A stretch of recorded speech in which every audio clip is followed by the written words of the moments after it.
Salut à tous et bienvenue sur la chaîne Radio 911. On avait déjà vu, j'avais déjà fait une vidéo en fait sur la paracorde sur la chaîne TAC 911, je vous invite à regarder, qui expliquait l'intérêt non pas du bracelet en paracorde mais de la paracorde en elle-même. Donc le tutoriel, j'avais fait un tutoriel sur comment transporter de la paracorde facilement et surtout le système Quick Deploy, on va dire, le déploiement rapide. Donc voilà, en fait l'intérêt c'est de mettre une boucle à cet endroit-là, repérée par un nœud de 8 ou un nœud simple, on s'en fiche. Et là il suffit de tirer dessus et toute la corde part, donc c'est beaucoup plus intéressant pour avoir de la corde rapidement qu'un bracelet de paracorde. Donc là on va parler de l'intérêt de la chambre à air en lien avec la paracorde, puisque j'ai pas trouvé beaucoup de vidéos là-dessus qui en parlent.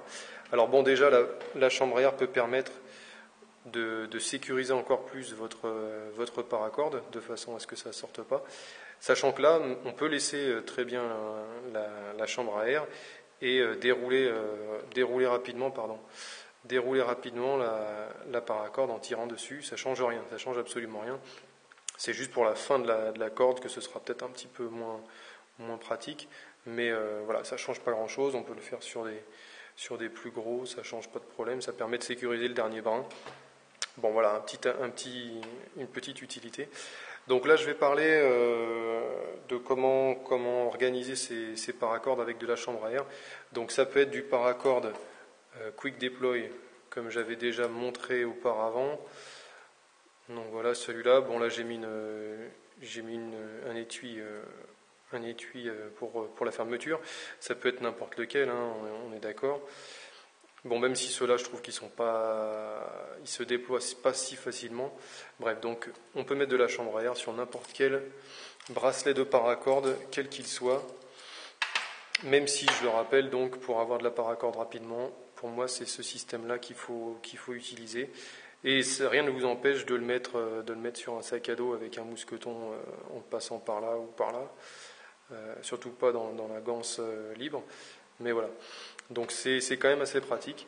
Voilà, donc sinon, bon, j'avais fait un petit exemple là, par exemple, avec la chambre à air. Vous voyez, on peut accrocher n'importe quoi dessus, que ce soit un sifflet s'il n'y en a pas sur votre fermoir.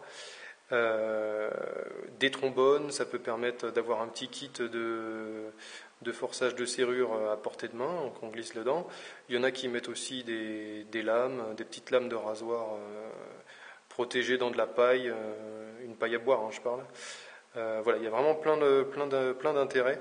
L'intérêt pour faire du feu aussi, on peut faire brûler la chambre à air. Donc c'est vraiment très pratique. C'est pour ça que j'en mets sur tous mes bracelets de paracorde. Donc là, vous voyez, j'en avais un avec sifflet. Le sifflet sur la paracorde, c'est aussi très intéressant. Ça évite de se balader avec un sifflet de secours comme celui-ci, par exemple. Bon, ça je le fais pas, hein, c'est juste pour vous montrer.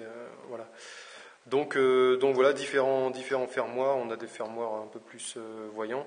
Ça permet justement aussi, par exemple, vous voulez passer en mode un peu discret, vous cachez le fermoir avec de la chambre à air. Donc on peut en mettre de la grosse, on va dire, et en petits rouleaux, un peu plus petits. Vous voyez par exemple là, ici, là. Alors sachant que plus vous allez couper votre chambre à air épaisse, plus ça va être difficile à installer. Vous voyez comme ici ou ici, ça va être plus compliqué. Pourquoi ? Parce que, je vais vous en ouvrir une. En fait, la chambre à air, ça va être difficile de la voir bien plate, comme ici. Vous voyez, j'ai essayé de faire des morceaux bien plats de façon à pouvoir le tirer et glisser en dessous un briquet ou autre, pour que ce soit facile et dissimulable. En revanche, de l'autre côté, vous voyez, ça va se chevaucher et ça va être beaucoup plus difficile d'avoir quelque chose de plat en fait. Vous voyez, il y a des endroits où c'est beaucoup plus compliqué d'avoir quelque chose de plat. Donc je préfère avoir le plat à l'extérieur de façon à ce que ce soit pratique. C'est sûr que ce sera moins confortable au toucher, mais c'est un conseil que je vous donne pour pouvoir glisser facilement des choses dedans. Alors, on va passer à la partie tutoriel simple. Hein. Alors, à une main, je ne sais pas si je vais y arriver, parce que là, je filme à une main. Voilà. Donc là, on en a deux, par exemple. Donc, un plutôt gros et un plutôt moyen. On pourrait essayer d'en mettre un petit à cet endroit-là, si vous mettez un briquet, de façon à ce que vous mettez la base du briquet ici et puis le haut ici, quoi. Donc vous prenez, avec une paire de ciseaux, vous découpez votre chambre à air comme ça, vous récupérez un morceau et vous le glissez sur le dessus. Voilà.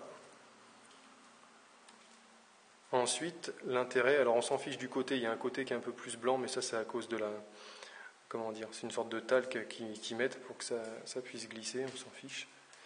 Donc là en fait, après, ce qu'il va falloir faire, c'est vriller la chambre à air et la repasser devant en fait. C'est pour ça que là j'étais peut-être un peu trop loin. Vous voyez, il faut rester plutôt dans l'entrée. Et essayer de le vriller du côté intérieur, de façon à ne pas vous embêter avec le chevauchement dont je vous ai parlé tout à l'heure, c'est-à-dire que à la rigueur le vriller ici, vous voyez, et le faire passer dedans. Je ne sais pas si je vais y arriver à une main, c'est pas gagné. Bref, non, j'y arriverai pas. Sachant que plus vous allez le faire fin, comme j'ai dit tout à l'heure, plus ce sera facile à glisser sur la paracorde, sur le bracelet. Aussi, donc, pour vous aider à le glisser, si vous voulez mettre quand même des gros morceaux pour pouvoir planquer des trucs dedans, mon conseil c'est d'utiliser soit un stylo, soit le bout d'un critérium par exemple. Vous le glissez dedans. Vous glissez dedans comme cela. Et ensuite, avec votre pouce, vous le pincez et vous le descendez.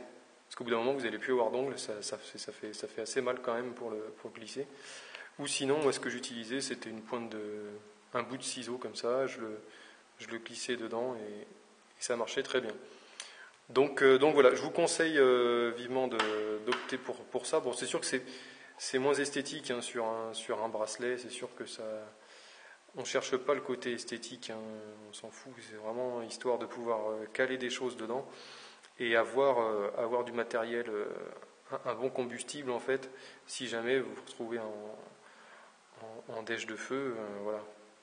C'est bon à savoir que aussi le désavantage de faire brûler de la chambre à air, c'est que ça pollue beaucoup. Donc voilà, on va se limiter vraiment à de l'usage de détresse. Hein. Sachant que ça émet une grosse fumée noire aussi, donc ça peut être pas mal pour se localiser ou se baliser, entre guillemets. Donc voilà, j'avais fait cette petite tuto là parce que j'avais un peu galéré pour installer ça dessus.